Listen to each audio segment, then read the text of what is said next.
Ouvrons notre Bible au livre de 2 Rois 2, 2 Rois 2. L'ascension du prophète Élie. L'ascension d'Élie. 2 Rois 2, versets 1 à 8. Élie sépare le Jourdain. Verset 1. Yahweh est sur le point d'amener Élie au ciel par un tourbillon. Yahweh avait fait savoir à Élie que son temps était proche. Il est donc allé aux différentes écoles de prophètes pour leur donner ces dernières exhortations et bénédictions. Verset 2. Élie sait que Yahweh a un plan dramatique pour la fin de sa vie terrestre, mais il est parfaitement disposé à permettre à tout cela de se dérouler en privé sans que personne le sache. Il semble aussi tester le dévouement d'Élisée en lui disant de rester derrière. Verset 3. Apparemment, le départ d'Élie est un peu commun, est un peu connu. Élie, Élisée et les fils des prophètes, un terme qui semble vouloir dire des étudiants de l'école de prophétie. Par conséquent, Élie, Élisée et les fils de prophètes le savent qu'il va partir. Mais on ne nous dit pas spécifiquement comment ils le savent. L'élévation d'Élie, qu'on appelle ascension, était un type ou une figure de l'ascension du Christ et l'ouverture du royaume des cieux à tous les croyants. Élisée avait longtemps suivi Élie et il ne le quitterait pas maintenant quand il espérait la bénédiction d'Adieu. Que ceux qui suivent le Christ ne ratent pas leur bénédiction en se fatiguant à la dernière minute. C'est 7 à 8.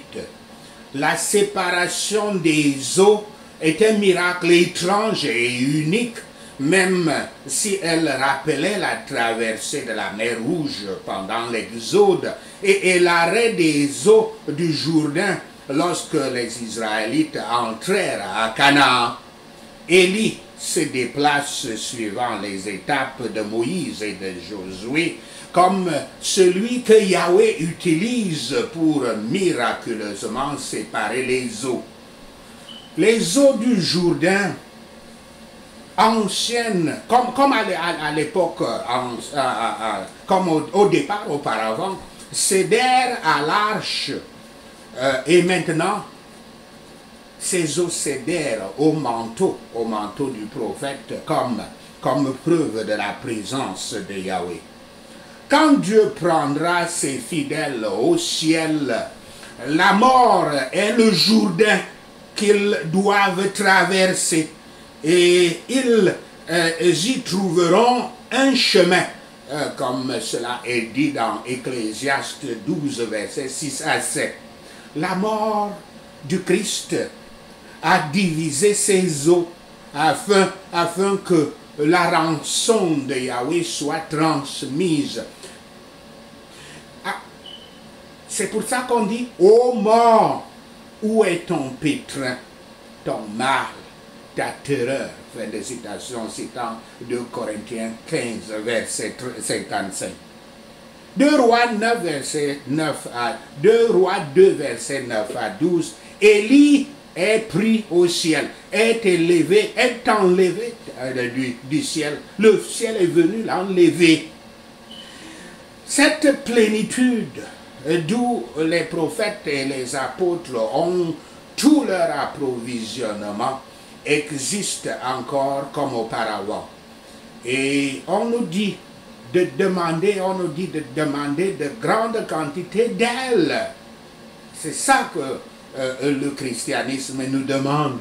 L'assistance diligente d'Élie, en particulier dans les dernières heures de son mentor, de son maître, on peut dire, son maître et Élie, serait un moyen approprié pour Élisée, pour que Élisée obtienne une grande portion de son esprit. Le confort des saints partants et leurs expériences aident à redonner nos conforts et à renforcer nos résolutions. Élie est porté donc au ciel dans un char de feu. De nombreuses questions pourraient être posées à ce sujet qui ne pourront pas être répondues. Qu'il soit suffisant qu'on nous dise ce que son Seigneur, lorsqu'il est venu dans ses chariots, l'avait trouvé en train de faire. Il était engagé dans une conversation, dans un discours sérieux, encourageant et dirigeant Élisée au sujet du royaume de Yahweh parmi les hommes. Nous nous trompons si nous pensons que la préparation au paradis ne se poursuit que par la contemplation et les actes de dévotion. Le chariot et les chevaux sont apparus comme un feu, quelque chose de très glorieux, pas de brûlant, mais plutôt de luminescent. C'était pas un feu qui venait pour brûler, il ne brûlait pas, il était tout simplement, avait énormément de luminosité. Par la manière dont Élie et Enoch furent enlevés de ce monde, Yahweh a donné un aperçu de la vie éternelle mise en lumière par l'Évangile, de la gloire réservée au corps des saints et de l'ouverture du royaume des cieux à tous les croyants. C'était aussi une figure de l'ascension du Christ. Bien qu'Élie soit allé triomphalement au ciel, ce monde pourrait l'épargner. Certes, sont durs les cœurs de ceux qui ne ressentent pas quand Yahweh, en enlevant les hommes fidèles et utiles, les appelle à pleurer et à s'endeuiller, à faire le deuil. Élie était à Israël. De par ses conseils, ses réprimandes et ses prières, mieux que la force la plus forte du char et du cheval, et avait empêché les jugements de Yahweh, beaucoup. Christ a légué à ses disciples son précieux évangile, comme le manteau d'Élie, signe de la puissance divine exercée pour renverser l'empire du Satan et pour mettre en place le royaume de Dieu dans le monde. Le même évangile reste avec nous, avec tous ses pouvoirs miraculeux, contrairement à ce que certaines églises enseigne disant que les pouvoirs miraculeux ont disparu. Ce qui est faux, ce n'est écrit nulle part. Méfiez-vous de certaines doctrines des églises. C'est pour ça qu'il ne faut pas croire aux religions, il faut croire uniquement à la parole de Dieu. Donc je veux donc dire, le même évangile reste avec nous, avec tous ses pouvoirs miraculeux. Et il a la force divine pour la conversion et le salut des pécheurs. 2 Rois 2, versets 13 à 18.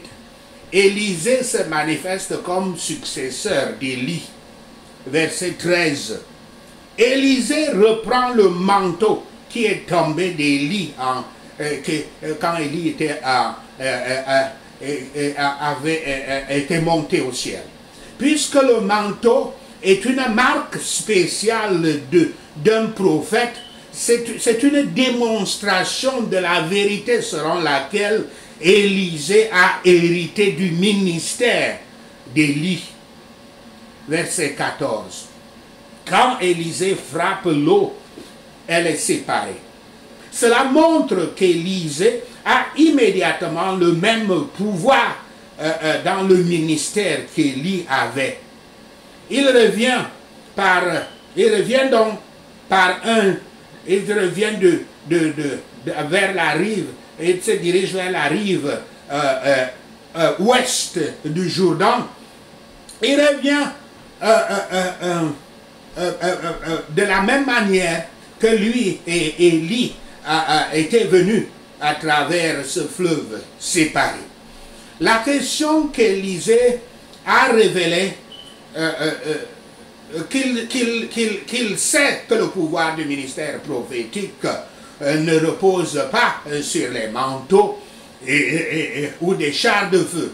La question qu'il soulève dans ce verset. Il repose plutôt sur la présence et le travail de Dieu vivant. Si le Dieu d'Élie est aussi le Dieu d'Élisée, il héritera du même pouvoir et de la même direction du ministère.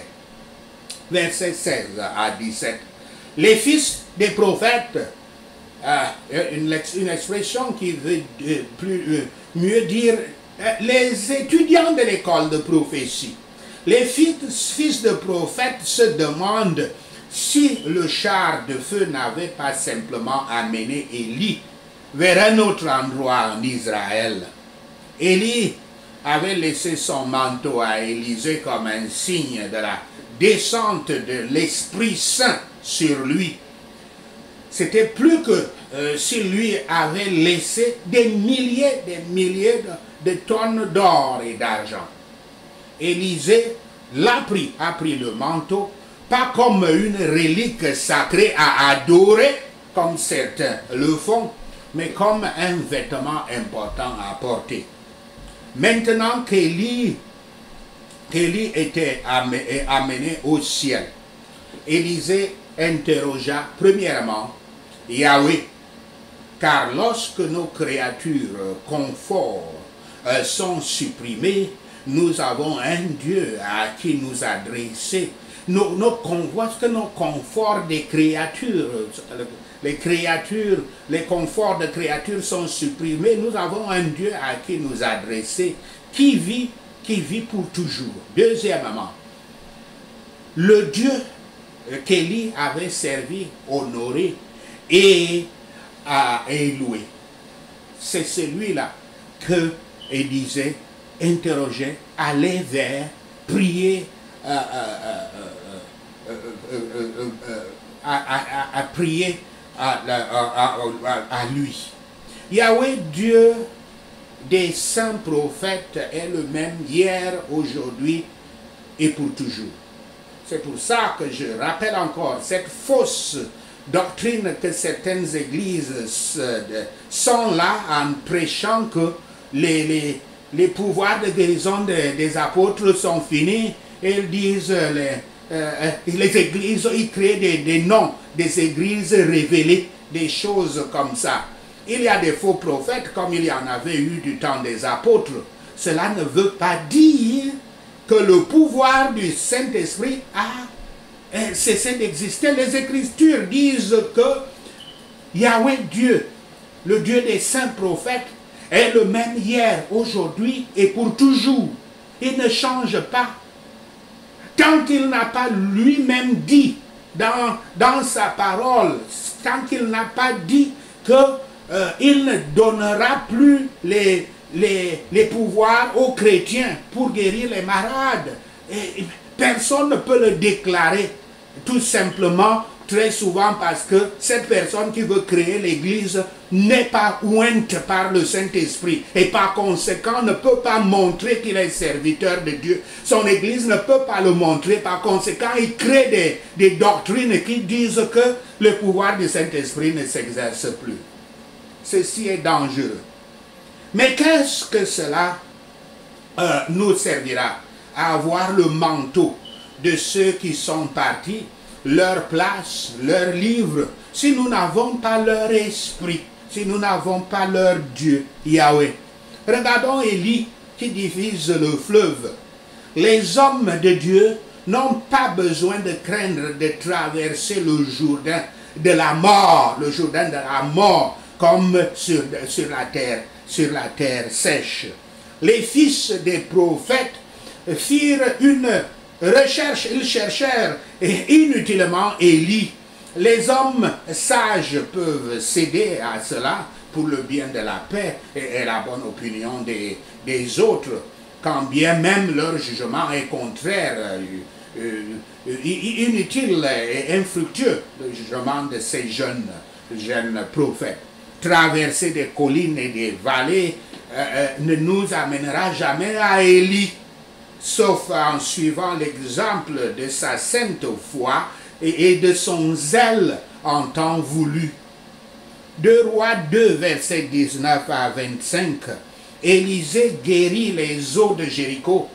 Ceux qui se moquent d'Élisée sont détruits. Versets 19 à 22. Observez le miracle de la guérison des eaux. Les prophètes devraient rendre tous les endroits où ils vivent mieux pour eux et pour les autres, en essayant de sucrer les esprits amers et de rendre les âmes stériles, fructueuses par la parole de Dieu, qui est comme le sel jeté dans l'eau par Élisée, comme nous le lisons dans Matthieu 5, verset 13. C'était un bon emblème de l'effet produit par la grâce de Dieu sur le cœur pécheur de l'homme. Les familles entières, les villes et les villages sont parfois une nouvelle apparence dans la prédication. On souvent parfois une nouvelle apparence après la prédication de l'évangile. La méchanceté et le mal auront été transformés en fécondité dans les œuvres de la justice, qui sont par le Christ à la louange et à la gloire de Yahweh. Les croyants en Christ sont des conservateurs du monde, préservant celui-ci du mal inhérent à la société des hommes impies, dont les natures non rachetées sont corrompues par le péché, comme cela est écrit dans Somme 14, verset 3, Romains 8, verset 8. Le sel a été utilisé alors comme maintenant, comme stimulateur de saveur. De la même manière que le sel augmente la saveur de la nourriture qu'il rencontre, les disciples du Christ se distinguent comme ceux qui améliorent la saveur de la vie dans ce monde. Les chrétiens vivant sous la direction du Saint-Esprit et dans l'obéissance au Christ influenceront inévitablement le monde pour de bon, comme le sel est une influence positive sur la saveur de la nourriture qu'il rencontre. C'est comme cela que les chrétiens sont le sel de la terre et la lumière du monde. Si l'Occident, si l'Europe n'avait pas adopté le christianisme, et si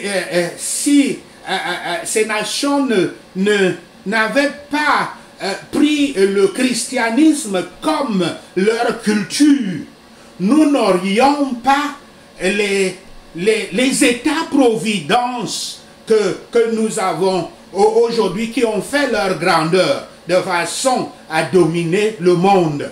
C'est en mettant les lois de Yahweh, les commandements de Yahweh dans les lois qui dirigeaient leur pays.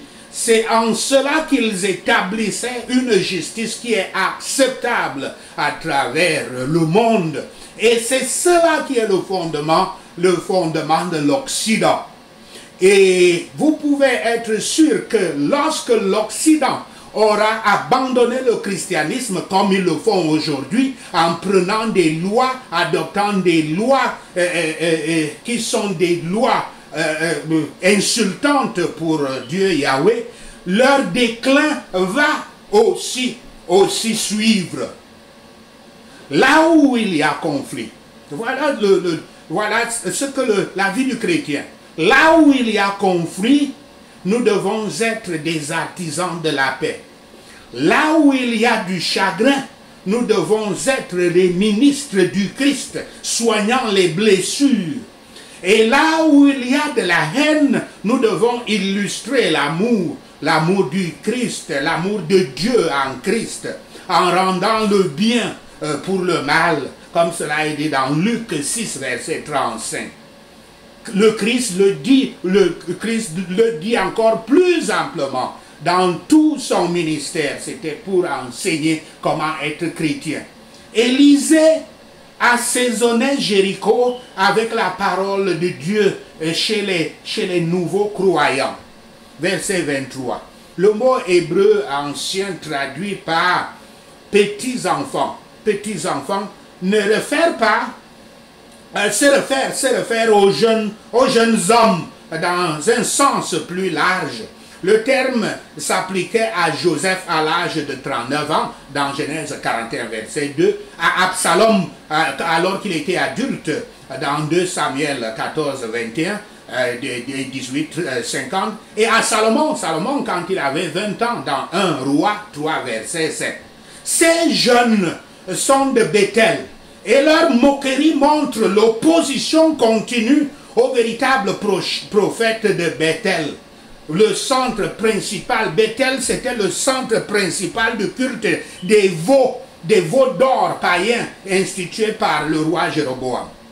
Les jeunes hommes se moquent à cause de son apparente calvitie et à cause de sa connexion avec le prophète Élie. L'idée derrière les paroles qu'ils disent, monte, c'est qu'Élisée doit aller au paradis comme Élie l'a fait. Et il se moque d'Élisée. Il se moque de son mentor Élie. Et il se moque de Dieu Yahweh que ses prophètes servent. Versets 24 à 25. Élisée laisse toute correction de ces jeunes à Yahweh, mais il prononce une malédiction sur eux au nom de Yahweh. En réponse à la malédiction d'Élisée, Yahweh envoie 2 ours femelles et ils mordent, c'est-à-dire qu'ils découpent et non pas qu'ils tuent. Ils démordent les jeunes hommes. 42 en tout sont mordus. L'ours a l'effet ici de briser la bande, le gant, alors qu'Élisée continue son chemin indemne. Parce que c'est un gant qui nuisait à son ministère. Ceci est très important. Voici la malédiction. Ceci est très important. Si Dieu, une malédiction peut-être, les ministres de Dieu, les véritables chrétiens, les hommes ouins, ne sont pas comme des magiciens qui sont habités et possédés par des démons. Et des démons font ce qu'ils veulent, ce que ces hommes veulent. Et on dit que ces hommes ont le pouvoir. Les ministres de Dieu n'ont en eux-mêmes aucun pouvoir. Mais le Saint-Esprit en eux agit quand ils parlent.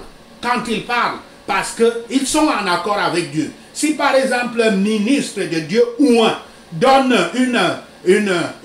prononce une malédiction qui est contraire à la volonté de Dieu, Dieu ne va pas exécuter la malédiction. C'est ça la différence. Voici donc une malédiction sur les jeunes de Bethel, assez pour les détruire. Ce n'était pas une malédiction sans cause, car c'était le personnage d'Élisée comme prophète de Yahweh qu'ils abusaient. Il lui avait demandé de monter en reflétant en cela l'ascension d'Élie au ciel. Le prophète avait agi par impulsion divine. Si le Saint-Esprit n'avait pas dirigé la malédiction, n'avait pas inspiré la malédiction solennelle d'Élisée, la providence de Yahweh ne l'aurait pas suivi, accompagné avec le jugement. Car Yahweh dit, je cite, ne touchez pas à mes ouins et ne faites pas de mal à mes prophètes. Fin de citation. Citant ainsi Somme 105, verset 15. Yahweh doit être glorifié comme un Dieu juste qui hait le péché. Et il compte le péché. Que les jeunes aient peur de parler des mauvaises paroles. Car Yahweh remarque ce qu'ils disent, il note ce qu'ils disent. Qu'ils ne se moquent pas ne se moquent pas du tout des infirmités d'esprit ou de corps. Surtout, c'est à leur péril s'ils se moquent de tout pour soi-disant bien faire. Et surtout se moquent de ceux qui font du bien. Que les parents qui veulent se réconforter chez leurs enfants les forment bien et fassent leurs meilleurs efforts pour chasser la folie qui est liée dans leur cœur dès la naissance. L'homme n'est mauvais. Et quelle sera l'angoisse de ses parents au jour du jugement, qui sont témoins de la condamnation, qui seraient témoins de la condamnation éternelle de leur progéniture, et occasionnée par leur mauvais exemple, leur insouciance ou leur enseignement méchant. Sachez cela et le Seigneur Yahweh vous bénira. Amen. Alléluia. Prenons ces points de prière. Toutes eaux enragées autour de moi pour m'avaler, je vous frappe et je vous sépare avec le manteau d'Élie. Ouvrez la place pour moi au nom de Yahshua le Messie. En tant que disciple,